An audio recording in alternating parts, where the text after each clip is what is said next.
चलिए अब हम लोग डबल मॉडुलस प्रॉब्लम को ज्योमेट्री के द्वारा कर रहे थे।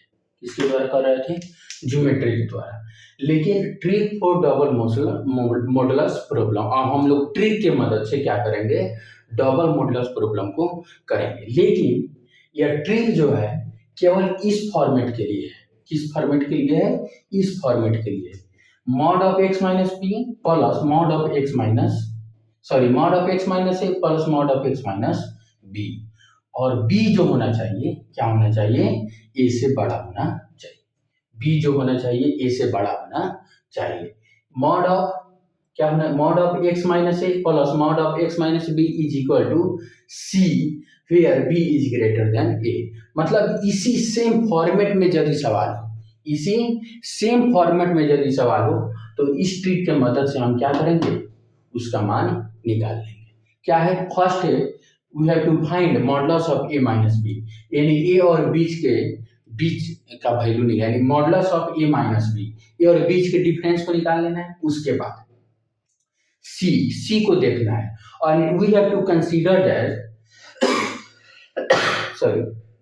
Modulus of a minus b is less than c if modulus of a minus b is less than c then x belong to a minus d comma b plus d, यानी जो बड़ा है उसमें और जोड़ देना है और जो छोटा है उसमें और घटा देना है। b यहाँ बड़ा है तो बड़े में और जोड़ देना है और छोटे में और क्या कर देना है? घटा देना है। और d कैसे निकालेंगे? where d is equal to c minus modulus of a minus b upon 2। If a minus b, modulus of a minus b is equal to c, then x belong to a comma b close interval. If mod of a minus b is greater than c, यदि mod of a minus b greater than c हो जाए तो x belong to 5। चलिए अब हम सवाल से इस कॉन्सेप्ट को समझते हैं।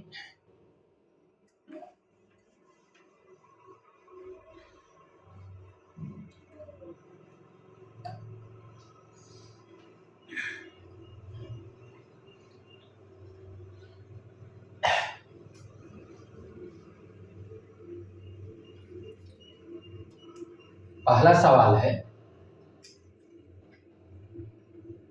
Mod of x minus 7 plus mod of x minus 10 is equal to 3। तो फर्स्ट में हमें क्या करना है? सी, यहाँ सी ए क्या है? ए का मान 7 है, बी का मान 10 है, सी का मान 3 है। सी का मान क्या है? 3 है। और हमें क्या करना है? डी का मान निकालना है। क्या करना है? डी का मान निकालना है। तो डी का मान क्या करेंगे? निकालेंगे। तो डी का मान निकालेंगे और ए भी देख लेंगे। सबसे पहले क्या करेंगे? देखेंगे modulus of a minus b का मान निकालेंगे। तो modulus of a minus b क्या होगा? 7 माइनस 10 कितना आएगा? 3। कितना आएगा? 3। तो 3 क्या है? सी के बराबर है। 3 क्या है? सी के बराबर है। तो लिखे थे if modulus of a minus b is equal to c, modulus of a minus b is equal to c, then x belong to क्या होता है? Then x belong to a से बी। क्या होता है?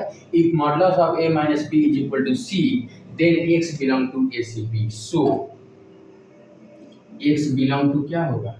एक्स बिलोंग टू क्या होगा? 7 से 10। 7 से 10 आंसर क्या होगा? 7 से 10 आंसर हमारा हो जाएगा।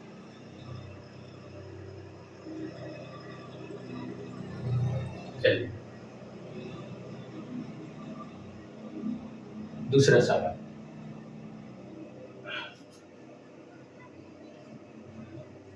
दूसरा सवाल क्या है?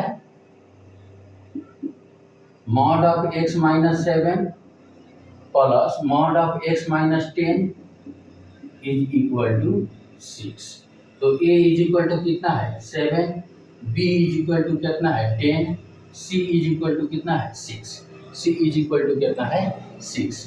तो mod of a minus b क्या हो जाएगा? Mod of 7 minus 10 is equal to -3 is equal to 3। here mod c is greater than, c क्या है, greater than a minus b, c क्या है, a माइनस बी से बड़ा है, c is greater than a minus b, so x belong to क्या होता है, क्या होता है, a minus t b plus d, b plus d, b plus d, और डी का मान कैसे निकलता है, c minus modulus of a minus b upon 2, तो डी का मान कितना हो जाएगा, सी कितना है 6, तो 6 माइनस 3 कितना है 3 अब बाटा 2, तो कितना आ जाएगा 3/2, 3/2, तो x बिलोंग टू, ए का मान कितना है 7, 7 में से 3/2 जाएगा तो कितना होगा 5.5, 5.5, 5.5, यानी 5.5 प्लस 1.57 और 10 प्लस 1/0.5 कितना होगा 11.5, 11.5, तो हमारा फाइनल कितना आंसर हो गया 5.5 कॉमा 11.5। अब सवाल number 3,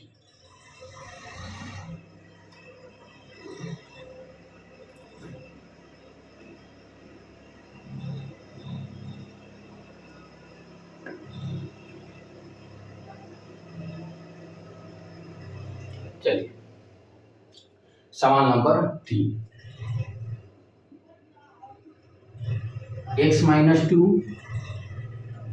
plus x minus 6 is equal to 2, is equal to 2, तो a इज इक्वल टू कितना है 2, b इज इक्वल टू कितना है 6, c इज इक्वल टू कितना है 2, हमको क्या निकालना है mod of a minus b, mod of 2 minus 6, 2 minus 6 is 4, कितना आ गया 2 माइनस 6 इज इक्वल टू 4, ठीक है, तो जब c का मान क्या होता है इससे छोटा है, when c is less than a minus b, when c is less than a minus b, then x belong to phi, x belong to phi, x belong to phi. अब देखिए x और 2 के बीच की दूरी प्लस x माइनस 6 के बीच की दूरी कितना होगा, अब उस टाइम जब ज्योमेट्री बताए थे, चलिए उसको भी एक तरह से देख लेते हैं,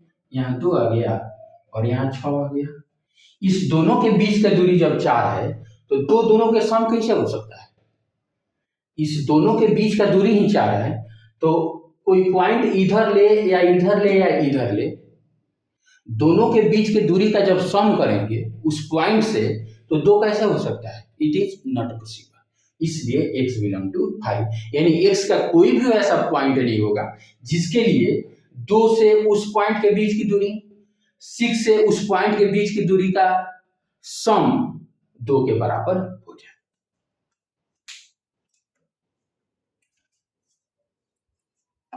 अब सवाल number 4,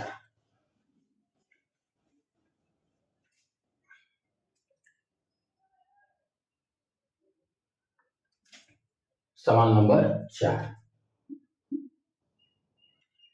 mod of x minus a plus mod of x minus 90 is equal to 6, is equal to 6।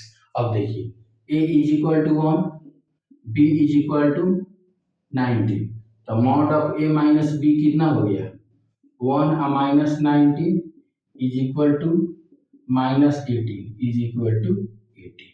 अब यहाँ c क्या हो गया छोटा हो गया, c is less than a minus b, so x belong to 5, x belong to 5। 1 और 19 के बीच का दूरी ही जब 18 होगा तो उसका सम 6 कैसे आ जाएगा, इट इज नॉट पॉसिबल। चलिए अब अगला सवाल, सवाल नंबर 5, सवाल number 5, x minus a plus x minus 90 is equal to 80 is equal to 80। तो a is equal to 1, b is equal to 90, c is equal to 80।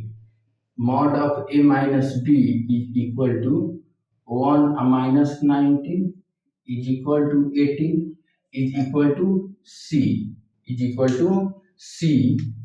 so x belong to कितना होगा 1 से 90, 1 से 90 यानी 1 से 90 के बीच में उस x को कहीं भी रख दिया जाए तो दोनों के बीच का दूरी कितना होगा, दूरी का सम कितना होगा 18 होगा। अब सवाल number 6,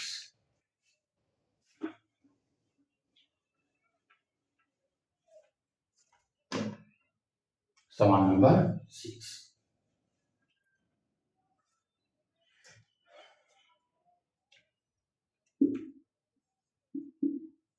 mod of x minus a plus mod of x minus 90 is equal to 20 यानी mod of a minus b कितना हो जाएगा 18 हो जाएगा।